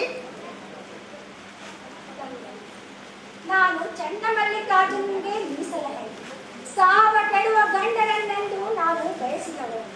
ಸೀಮೆ ಇಲ್ಲದ ನಿಸ್ಸೀಮ ಚೆಲುವನಿಗೆ ಮಾತ್ರ ಬಡಿದವಳು ನಾನು. ಮದುವೆಯ ಬಂಧನ, ಈ ಲೋಕದ ಆಶೆ ಆಮಿಷಗಳೆಲ್ಲವನ್ನು ಹರಿದೊಗೆದು ಬಂದಿದ್ದೇನೆ ಪ್ರಭು, ಹರಿದೊಗೆದು ಬಂದಿದ್ದೇನೆ. ಗಚ್ಚೆಯಲ್ಲಿ ದೇಹವನ್ನು ಮರೆಮಾಡಿಕೊಂಡು ಬಂದಿರುವೆಯಲ್ಲ, ದೇಹದ ಮೇಲೆ ಸಿಕ್ಕಿಲ್ಲವೇ? ತಂದೆ, ಕಾಯ ಕರ್ಣನೆ ತಂದಿದಳೇನಯ್ಯ, ಕಾಯ ಮಿರ್ಣನೆ ಮಿಂಚಿದಳೇನಯ್ಯ. ಅಂತರಂಗ ಶುದ್ಧವಾದ ಬಳಿಕ ಚಂಡ ಮಲ್ಲಿಕಾರ್ಜುನನಿಗೆ ಒಲಿದ ಈ ಕಾಯ ಹೇಗಿದ್ದಳೇನಯ್ಯ ತಂದೆ, ಹೇಗಿದ್ದಳೇನಯ್ಯ? ಸಾಕು ಸಾಕು ನಿನ್ನ ಆಡಂಬರದ ಮಾತುಗಳು. ನುಡಿದಂತೆ ನಡೆಯದವರನ್ನು ನಮ್ಮ ಗುಹೇಶ್ವರ ಮೆಚ್ಚುವುದಿಲ್ಲ. ತಂದೆ, ಹರನೆ ತಂದೆ, ನಿಮ್ಮ ಇದು ನನಗಾಗಿ ಅಲ್ಲ ತಂದೆ, ನಿಮಗಾಗಿ, ನಿಮ್ಮ ಭಕ್ತ ಜನರಿಗಾಗಿ ತಂದೆ. ಹಾ, ಸತ್ಯನೆಂದು ಹೆಣ ಕೂಗಿದುದುಂಟೆ, ಬಯಚಿಟ್ಟ ಬಯಕೆ ಕರೆದುದುಂಟೆ, ಹೆಪ್ಪಿಟ್ಟ ಹಾಲು ಸಿಹಿ ಅಪ್ಪುದೆ. ಈ ಮಾತು ಒಪ್ಪವಲ್ಲ ನಮ್ಮ ಗುಹೇಶ್ವರ ಲಿಂಗದಲ್ಲಿ ಮಹಾದೇವಿ. ತಂದೆ, ಸತ್ತ ಹೆಣ ಕೂಗಿದುವುದು ಉಂಟು, ಕನಸು ಕಂಡು ಮರೆದುವರೆಗೆ ಅದನ್ನು ಹೇಳುವಲ್ಲಿ ಸತ್ತ ಹೆಣ ಎದ್ದಂತಾಯಿತು. ಹೆಪ್ಪಿಟ್ಟ ಹಾಲು ಗಟ್ಟಿ ತುಪ್ಪವಾಗಿ ಸಿಹಿ ಅಪ್ಪುದು. ಇದನ್ನು ನಿಶ್ಚಯಿಸಿ ನೋಡಿರಿ ಚನ್ನಮಲ್ಲಿಕಾರ್ಜುನನಲ್ಲಿ. ನೋಡಿದೆಯಾ ಬಸವಣ್ಣ ಈ ಅಕ್ಕನ ಅನುಭವದ ನಿಲುವನ್ನು? ಮಹಾದೇವಿ, ನಿನ್ನ ಈ ಚಿನ್ಮಯ ನಿಲುವನ್ನು ಲೋಕಕ್ಕೆ ಪ್ರಕಟಿಸಬೇಕೆಂದೇ ನಾನು ಇಷ್ಟು ನಿಷ್ಠೂರನಾಗಿ ನಡೆದುಕೊಂಡೆ ತಾಯಿ. ನಿನ್ನ ಚಿನ್ಮಯ ನಿಲುವಿಗೆ ನಮೋ ನಮಃ, ನಮೋ ನಮಃ. ಹೌದು ಪ್ರಭು, ಈಕೆ ನಮಗೆಲ್ಲರಿಗೂ ಅಕ್ಕನೇ ಸರಿ, ನಮಗೆಲ್ಲರಿಗೂ ಗುರುವಾಗಬಲ್ಲಂತವಳು. ಇವಳ ನಿಲುವನ್ನು ಮಾಚಿದೇವನಿಂದಲೂ ಅರಿತು ಧನ್ಯನಾಗಿದ್ದೇನೆ ಪ್ರಭು. ಎನ್ನ ಭಕ್ತಿಯ ಶಕ್ತಿಯೂ ನೀನೆ, ಎನ್ನ ಮುಕ್ತಿಯ ಶಕ್ತಿಯೂ ನೀನೆ, ಎನ್ನ ಯುಕ್ತಿಯ ಶಕ್ತಿಯೂ ನೀನೆ. ಎನ್ನ ಮಹಾಗಣದ ನಿಲುವ ಪ್ರಭೆಯನ್ನುಟ್ಟು ತೆಳುವೆಳಗಾದ ಸ್ವಯಜ್ಞಾನಿ ಕೂಡಲ ಸಂಗಯ್ಯನಲ್ಲಿ ಮಹಾದೇವಿ ಯಕ್ಕಗಳ ನಿಲುವ ಮಡಿವಾಳನಿಂದರಿತು ಬದುಕಿದೆನಯ್ಯ ಪ್ರಭುವೇ. ಮಹಾದೇವಿ, ನಿನಗೆ ಶರಣು ಶರಣಾರ್ಥಿ. ನನ್ನೊಡೆಯ ಚನ್ನಮಲ್ಲಿಕಾರ್ಜುನನು ಕಾಂಬ ಕೂಡುವ ತಾಣವನ್ನು ಅರಿಯಲ್ಲ ತಂದೆ, ಕೃಪೆ ಮಾಡಯ್ಯ ತಂದೆ. ಅಕ್ಕ ಮಹಾದೇವಿ, ನೀನಾನೆಂಬು ಭಯ ಸಂಗ ಬಳಿದು ತಾನೇ ತಾನಾದ ತ್ರಿಕೂಟವೆಂಬ ಮಹಾಗಿರಿಯ ತುಟ್ಟ ತುದಿಯ ಮೆಟ್ಟಿ ನೋಡಲು ಬಟ್ಟ ಬಯಲು ಕಾಣಬಹುದು ನೋಡ. ಆ ಬಯಲ ಬೆರೆಸುವಡೆ ತ್ರಿಕೂಟದೊಳಗೊಂದು ಕಾಣಬಾರದ ಕದಳಿ ಉಂಟು ನೋಡ. ಆ ಕದಳಿ ಕಳೆದಲ್ಲಿ ಒಳಹೊಕ್ಕು ನೋಡಲು ಬೆಳಗಿ ತೊಳಗುವ ಜ್ಯೋತಿ ಉಂಟು ನೋಡ. ನಡೆಯಲ್ಲಿಗೆ ತಾಯಿ, ನಮ್ಮ ಗುಹೇಶ್ವರ ಲಿಂಗದಲ್ಲಿ ನಿನಗೆ ಪರಮ ಪದವಿ ಸ್ವಯವುದು ನೋಡ. ಧನ್ಯಳಾದನು ತಂದೆ, ಧನ್ಯಳಾದನು ಎನ್ನಯ್ಯ, ಅಲ್ಲಮ್ಮಯ್ಯ. ನಿಮ್ಮ ನಿರೂಪದಂತೆ ಕದಳಿ ಅತ್ತ ನಡೆವೆ. ಚನ್ನಮಲ್ಲಿಕಾರ್ಜುನ ಕೂಡಿಕೊಂಡು ತಂದೆ, ನಿಮ್ಮ ತಲೆಗೆ ಹೂವ ತಾನಲ್ಲದೆ ಹುಲ್ಲ ತಾರನು ಅವಧರಿಸಿ ಮಡಿಗಳೆಲ್ಲರೂ ಮರಳಿ ಬಿಸಂಗೆಯುವುದು. ಶರಣು ಶರಣಾರ್ಥಿ, ಶರಣು ಶರಣಾರ್ಥಿ.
ಲಾವಣಿ ಹೇಳಿದವರು ಶ್ರೀಮತಿ ಮೇಘಾ ಹುಕ್ಕೇರಿ, ಕುಸುಮಾ ಓದ್ಗೇರಿ. ಅಕ್ಕ ಮಹಾದೇವಿಯ ತಂದೆ ನಿರ್ಮಲ ಶೆಟ್ಟಿ, ಡಾಕ್ಟರ್ ಪ್ರಭಾ ನೀರಲಿಗಿ. ಅಕ್ಕ ಮಹಾದೇವಿ ತಾಯಿ ಸುಮತಿ ಮುಕ್ತಾ ಸೌಡಿ. ಶೈಲಜಾ ಗುಳೇರ್ಗಡ್,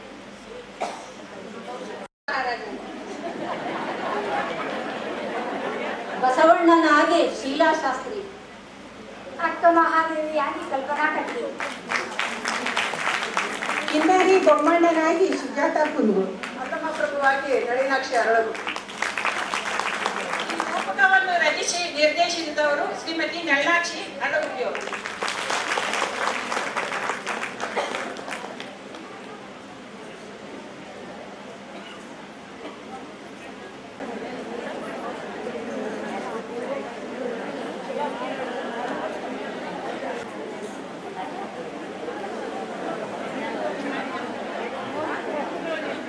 ಇಲ್ಲಿವರೆಗೂ ಅಕ್ಕ ಮಹಾದೇವಿ ರೂಪಕವನ್ನು ಬಹಳ ಅದ್ಭುತವಾಗಿ ಪ್ರದರ್ಶನ ನೀಡಿದ್ರು. ನೀವೆಲ್ಲರೂ ಸುಮ್ಮ ಕೂತಿದ್ದು ನೋಡಿದರೆ ಮಹಿಳೆಯರ ದ್ವೇಷಗಳನ್ನು ಸಾಬೀತುಪಡಿಸ್ತಾರೆ. ಜೋರಾಗಿ ಚಪ್ಪಾಳೆ ತಟ್ರಿ, ಚಲೋ ಆಗಿ ತಂದಾಗೂ ಸುಮ್ಮನೆ, ಕೆಟ್ಟಾಗಿ ತಂದಾಗೂ ಸುಮ್ಮನೆ. ಇನ್ನು ಏನು ಹೇಳಿದೆ ನಾನು, ಚಲೋ ಕೆಟ್ಟಾಗಿತ್ತು, ಚಲೋ ಆಗಿದ್ದರೆ ಇನ್ನೊಂದು ಜೋರಾಗಿ ಚಪ್ಪಾಳೆ ತಟ್ರಿ. ಯಾಕಂದ್ರೆ ಸಂಜೆ ಆದಂಗೆ ನಮಗೂ ತೆಗೆದುಕೊಂಡ್ರೆ ನಿಧಿ ಬರಾಗ್ತದೆ, ನಮ್ಮ ಸಲುವಾಗಿ ಚಪ್ಪಾಳೆ ಹೊಡ್ರಿ. ಓಕೆ, ಭಾಳ ಅದ್ಭುತವಾದಂಥ ಪ್ರದರ್ಶನ. ರಿಯಲಿ ಅವ್ರಿಗೆ ನಿಮ್ಮ ಪರವಾಗಿ ನಮ್ಮ ಪರವಾಗಿ ವಂದನೆಗಳು, ಧನ್ಯವಾದಗಳು. ಈಗ ಮಮತಾ ಮಹಿಳಾ ಮಂಡಳದವರಿಂದ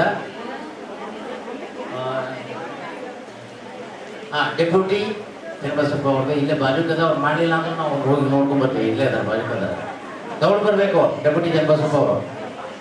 ಕೊನೆಯದಾಗಿ ಗೀತಾ ಭಜನಾ ಮಂಡಳ ಮಾಳಮಟ್ಟಿ ಧಾರವಾಡ ಇವರಿಂದ BR ವಾಟಪಿಯವ್ರ ಬಗ್ಗೆ ಇದೆ. ಕೊನೆಯದದು ಇದು, ಮತ್ತು ಕೊನೆಯ ಕರೆಯೂ ಕೂಡ ಮತ್ತೆ ನಿಮ್ಗೆ ಕರೆಸುವುದಾಗಿಲ್ಲ. ಈಗ ಸದ್ಯಕ್ಕೆ ಮಾತ್ರ ಯಾವುದು ಡೆಪ್ಯೂಟಿ ಚನ್ನಬಸಪ್ಪ ರೂಪಕ ಮಾಡ್ತಕ್ಕಂಥವ್ರ ವ್ಯಕ್ತಿಗೆ ಆಗಮಿಸ್ತಾ ಇದ್ದಾರೆ.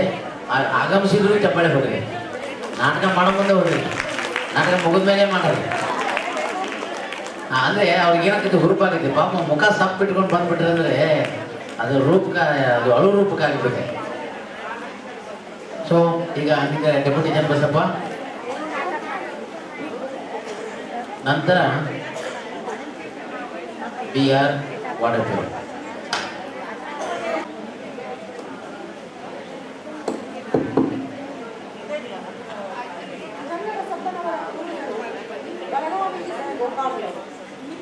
ಅವರ ತಂದೆ ಬಸವಲಿಂಗಪ್ಪನವರು ವ್ಯಾಪಾರಸ್ಥರು.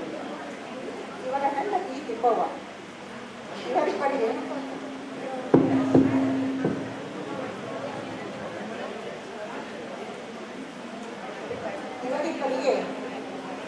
ಇಬ್ಬರು ಗಂಡು ಮಕ್ಕಳು, ಚನ್ನಬಸಪ್ಪ ಹಾಗೂ ಸಣ್ಣ ಚನ್ನಬಸಪ್ಪ ಎಂದು. ಧಾರವಾಡಕ್ಕೆ ಬಂದು ನಡೆಸಿ ಸಣ್ಣ ಅಂಗಡಿ ಇಟ್ಟು ವ್ಯಾಪಾರ ಮಾಡುವಾಗ ಬಸವಲಿಂಗಪ್ಪನವರು ಆಕಸ್ಮಿಕವಾಗಿ ತೀರಿಕೊಂಡರು. ಆಗ ಚನ್ನಬಸಪ್ಪನಿಗೆ ಕೇವಲ 6 ವರ್ಷ ವಯಸ್ಸು. ತಾಯಿ ತಿಪ್ಪವ್ವ ಧೈರ್ಯಗಳೇ ಅವನನ್ನು ಸಾವಿನ ಶುಭ್ರವರ ಕಡೆಗೆ ವಿದ್ಯಾಭ್ಯಾಸಕ್ಕೆ ತೊಡಗಿಸುತ್ತಾಳೆ. ನಮ್ಮ ಚನ್ನಬಸಗ ಹಿಂಗ ಬಿಟ್ಟರೆ ಕೈಗಾಗ್ತಂಗಿಲ್ಲವ, ಇವ ಶಾಣೆ ಆಗ್ಬೇಕು, 4 ಮಂದಿಗೆ ಉಪಯೋಗ ಬಿಡ್ಬೇಕು ಇವನಿಂದ. ನಾ ಹೆಂಗಾರ ಮಾಡಿ ಇವನಿಗೆ ಸಾಲಿಗೆ ಕಳಿಸ್ತೀನಿ. ಬಸು ಏನ್ ಬಸು ಬಸು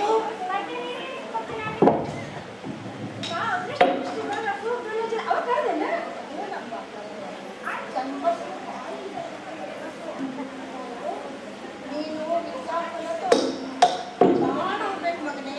ನೀ ವಿದ್ಯಾಕಲಿತು ಜಾಣ ಆಗ್ಬೇಕು, ಮುಂದೆ ಬರ್ಬೇಕು, ನಿನ್ನಿಂದ ಉಪಯೋಗ ಆಗ್ಬೇಕು ಮಗನೇ. ನೋಡಿಲ್ಲೇ ಸಂಸ್ಮಾಟಿ ನೋಡಿ ಇದ್ದಾರಲ್ಲ ಅವರು ಅವ್ರ ಮತದ ಸಾಲಿಗೆ ಕಳಿಸ್ಬೇಕಂತ ಮಾಡೇನಿ. ಹೋಗೋಣ ನಡಿ. ಪಾಟೆ ಚೀಲ ತಗೊಂಬಂದ.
ಬಸವನ ವಿದ್ಯೆ ಶಿಕ್ಷಣ ಪ್ರಾರಂಭವಾದ ತಕ್ಷಣ ಗುರುಗಳು ಅವನಲ್ಲಿ ಹುದುಗಿದ ಪ್ರತಿಭೆಯನ್ನು ಕಂಡರು. ಎಲ್ಲ ವಿಷಯಗಳಲ್ಲಿಯೂ ಅವನದೇ ಪ್ರಥಮ ಸ್ಥಾನ. ಆದರೆ ಚನ್ನಬಸಪ್ಪನ ತುಂಟತನದಿಂದ ತಾಯಿ ತಿಪ್ಪವ್ವ ಒಂದಿಲ್ಲೊಂದು ಕಾರಣದಿಂದ ದುಃಖಿತಳಾಗುತ್ತಿದ್ದಳು. ಮನ ನೊಂದವಳಾಗಿ ಶಿವರುದ್ರಯ್ಯನವರ ಕಡೆಗೆ ಬರುತ್ತಾಳೆ.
ಹಿತೋಪದೇಶದಿಂದ ಚನ್ನಬಸಪ್ಪನವರ ಜೀವನದ ದಿಕ್ಕೇ ಬದಲಾಯಿತು.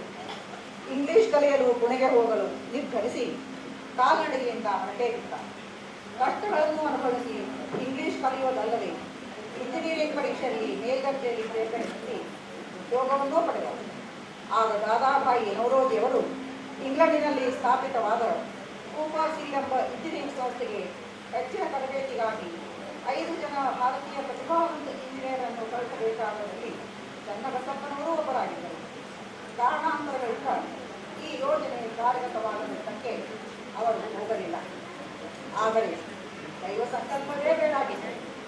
ಕನ್ನಡ ನೆಲದಲ್ಲಿ ಆ ವರ್ಷದ ಕತ್ತಲೆಯನ್ನು ಕಳೆದು ಕನ್ನಡದ ದೀಪವನ್ನು ಹಚ್ಚುವ ಮಹಾಕಾರ್ಯವನ್ನು ಮಾಡಲು ದೈವವು ಅವರನ್ನು ಧಾರವಾಡಕ್ಕೆ ಕರೆದುಕೊಂಡು ಬಂದಿತು. ಆಗ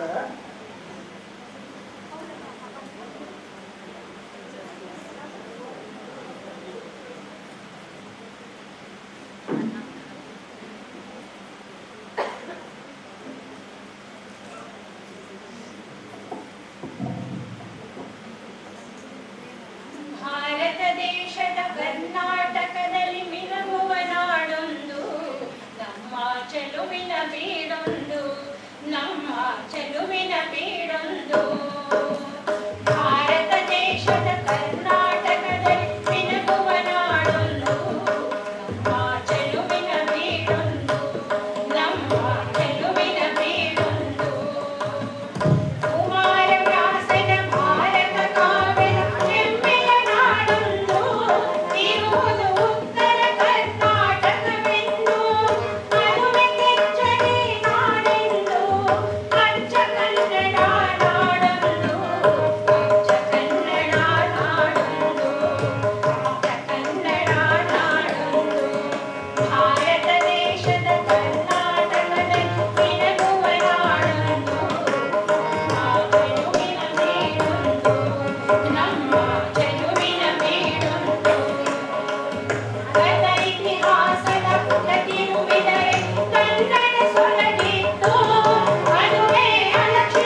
ಏನಿದು?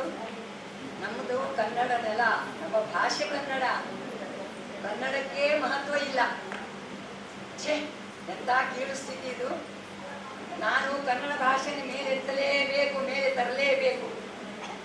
ಕನ್ನಡ ಶಿಕ್ಷಕರನ್ನು ಗುರುತಿಸಿ ಅವರಿಗೆ ತರಬೇತಿ ಕೊಟ್ಟರೇನೆ ಪ್ರಾಥಮಿಕ ಶಿಕ್ಷಣ ಸುಧಾರಿಸೋದು. ನಮ್ಮ ಬ್ರಿಟಿಷ್ ಶಿಕ್ಷಣಾಧಿಕಾರಿಗಳು ಎಸ್ ಸಾಹೇಬರು ಬಹಳ ಒಳ್ಳೆಯವರವರು.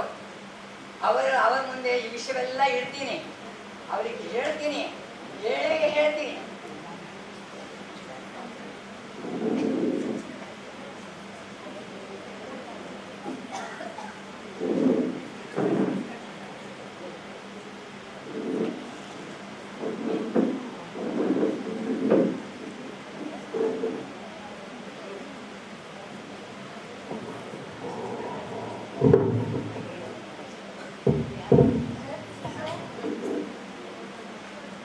ಸರ್, ರಸಲ್ ಸಾಹೇಬರು ಬರ್ತಾ ಇದ್ದಾರೆ.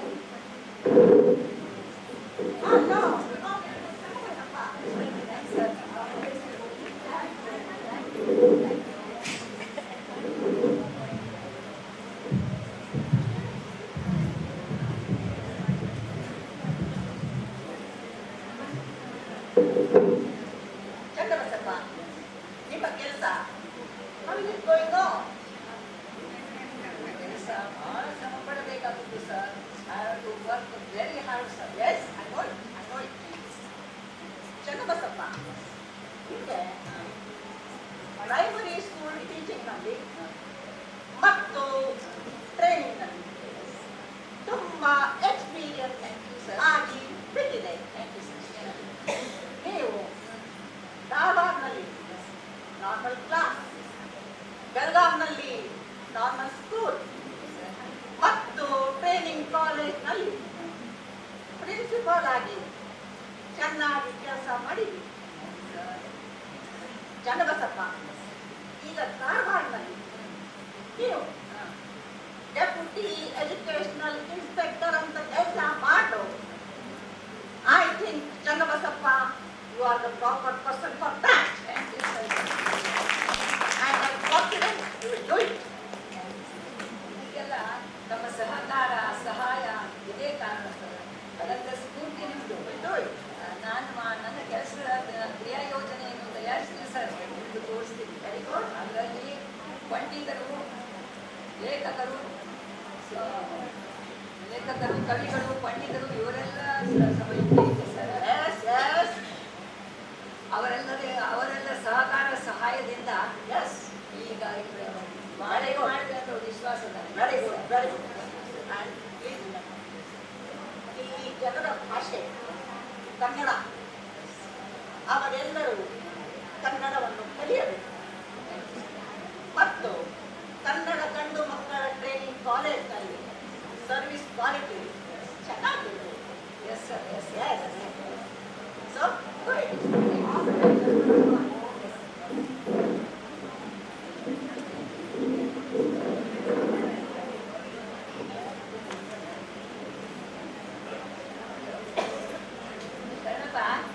ಆ ಸ್ಕೂಲ್ ಯಾರು ತಗೊಂಡ ಮಾಲಿ ಸ್ಕೂಲಿಗೆ ಇನ್ಸ್ಪೆಕ್ಟರ್ಗೆ ಹೋಗ್ಲದ.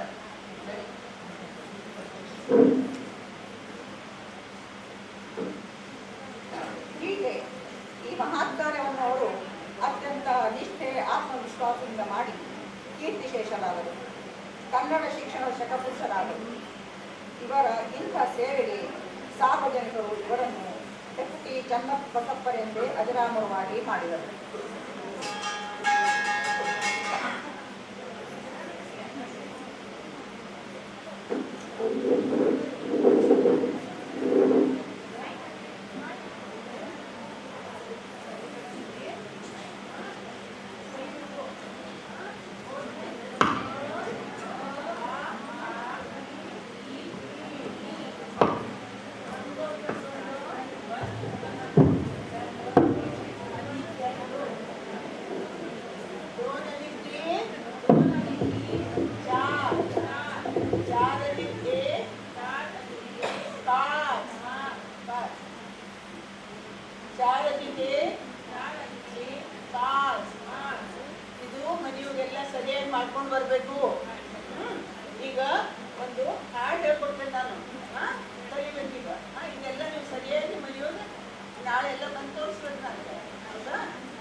ಸಹ ಬೇಳೆಯ ಸಾರು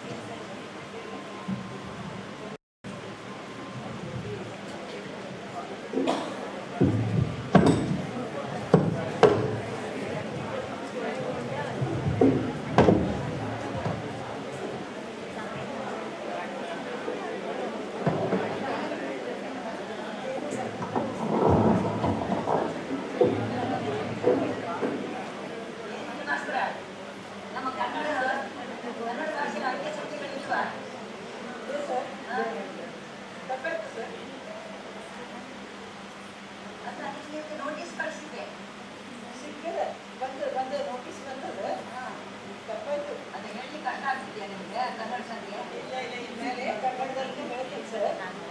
ಪ್ರೋಗ್ರೆಸ್ ರಿಪೋರ್ಟ್ ತೋರಿಸಿ.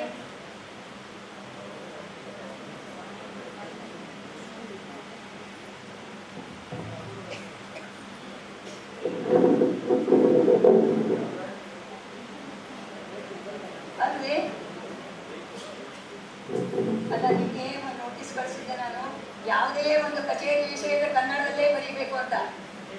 ಯಾವುದೇ ಕಚೇರಿಯಿಂದ ಪತ್ರ ಬಂದರೂ ಅದು ಕನ್ನಡದಲ್ಲೇ ಉತ್ತರ ಕೊಡಬೇಕು.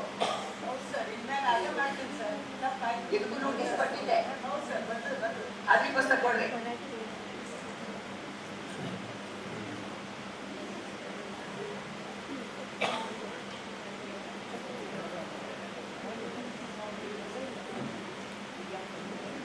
ಹುಡುಗರೆಲ್ಲ ಸರಿಯಾಗಿ ಶಾಲೆಗೆ ಬರ್ತಾ ಇದ್ದಾರಾ?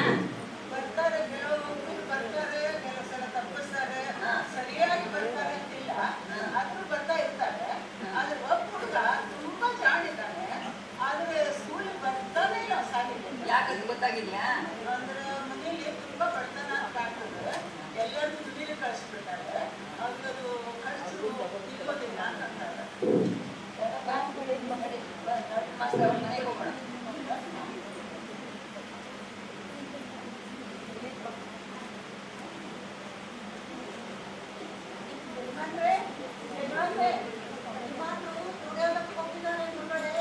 ಹೌದಾ? ಆಯ್ತಮ್ಮ, ಇಲ್ಲೇ ದೊಡ್ಡ ಡೆಪ್ಟಿ ಸರ್ ಬಂದಾರೆ, ಮಾತಾಡಮ್ಮ. ನಮಸ್ಕಾರ. ನಮಸ್ಕಾರಮ್ಮ. ನಮಸ್ಕಾರ. ಎಲ್ಲಮ್ಮ ನಿನ್ ಕುಮಾರ? ನನ್ನ ಕುಮಾರ ದುಡಿಯೋದ ಪೂಜಾ ಬುದ್ಧಿ. ಅಲ್ಲಮ್ಮ, ನಿಮ್ಮ ಸಂಸಾರ ಸಮಸ್ಯೆಗೆ ಅವ್ರ ಭವಿಷ್ಯ ಹಾಳು ಮಾಡ್ತೀರಿ. ಸಂಸಾರ ಸಮಸ್ಯೆ ಎಲ್ಲಾರು ದುಡಿಯೋದ್ರನ್ನ ನಡೀತದ. ಅಲ್ಲಮ್ಮ, ಅವ್ನು ಶಾಲೆ ಕಳಿಸಿದ್ರೆ 4 ಮಂದಿಯೊಳಗೆ ಒಂದು ವ್ಯಕ್ತಿ ಆಗ್ತಾನೆ. ಅವನು ಶಾಲೆ ಕಳಿಸು, ಅದನ್ನ ಹಣದ ಯೋಚನೆ ಮಾಡ್ಬೇಡ, ನಾವೆಲ್ಲ ನೋಡ್ಕೋತೀವಿ. ನಿಮ್ ಯಜಮಾನಿಗೂ ಹೇಳು, ಶಾಲೆ ಕಳಿಸು. ಆಯ್ತು ಬುದ್ಧಿ. ನಿಮ್ಮ ಉಪಕಾರ ಎಂದು ಆಯ್ತು, ಆಯ್ತು, ಆಯ್ತು, ಆಯ್ತು ಬುದ್ಧಿ. ಆಯ್ತು. ಇದಮ್ಮ ಯಜಮಾನ್ರಿಗೆ ಹೇಳಿ ನಾಳೆ ಮಗನಿಗೆ ತಪ್ಪದಲ್ಲೇ ಸ್ಕೂಲಿಗೆ ಕಳಿಸ್ಬೇಕು, ಆಯ್ತಾ? ಆಯ್ತು ಬುದ್ಧಿ.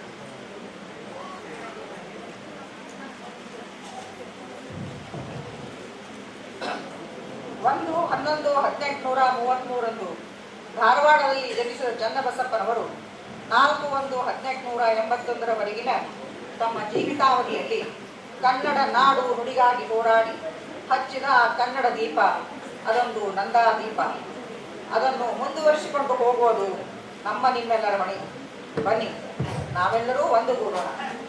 ಧಾರವಾಡದಲ್ಲಿ ಅವರು ಸೇವೆಗೈದ ಕನ್ನಡ ಗಂಡು ಮಕ್ಕಳ ಟ್ರೈನಿಂಗ್ ಕಾಲೇಜ್ ಈಗಿನ ಡಯಟ್ ಸಂಸ್ಥೆಗಳ ಅಭಿಮಾನ ಅವರದೆಂದು ತಿಳಿದು ಹೆಮ್ಮೆ ಪಡೋಣ. ಅಂದು ಅವರು ಹಚ್ಚಿದ ಆ ಕನ್ನಡ ದೀಪ ನಿತ್ಯ ನೂತನವಾಗಿ ಪ್ರಜ್ವಲಿಸುತ್ತಿರಲಿ.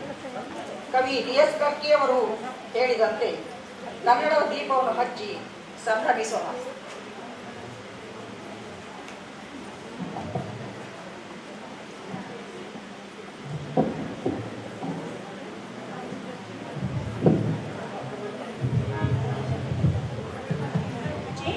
ಕನ್ನಡದ ದೀಪ ಹಚ್ಚೇವು, ಕನ್ನಡದ ದೀಪ ಕರುನಾಡ ದೀಪ, ಸಿರಿನುಡಿಯ ದೀಪ, ಬಲವೆತ್ತಿ ತೋರುವ ದೀಪ.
ಪಾತ್ರಧಾರಿಗಳು ತಮ್ಮ ಪಾತ್ರದ ಬಗ್ಗೆ ವಿವರಣೆ ಕೊಡಬೇಕಂತ ಒಂದು